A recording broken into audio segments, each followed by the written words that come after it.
மூணாவது குழந்தை பெற்றுக்கணும்னா நம்ம யார்கிட்டயும் பர்மிஷன் வாங்கணும் அவசியம் இல்லை. முக்கியமா உங்க கணவர்கிட்ட. கணவர் உங்களுக்காக குடும்பத்தை நடத்துறவர். கணவருக்கும் சம்டைம்ஸ் மூணாவது குழந்தை வேணும்னு ஆசை இருக்கும். ஓப்பனா தெளிவா பேசுங்க, எதனால உங்களுக்கு மூணாவது குழந்தை வேணும்னு. மூணாவது குழந்தையோ நாலாவது குழந்தையோ சமுதாயத்துக்கு பொருளாதார நஷ்டம் கிடையாது.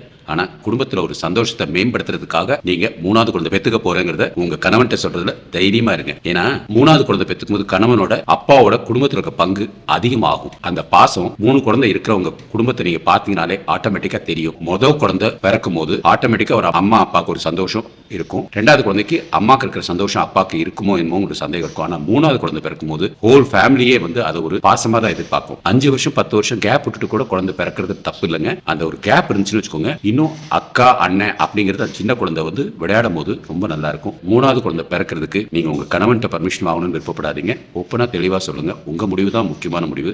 சமுதாயத்தை பத்தி பயப்படாதீங்க. சமுதாயம் எப்பயுமே ஒருத்தரை தாழ்வுபடுத்துறதுக்கு தான் இருப்பாங்க. அரசாங்கம் அதோட மோசம்.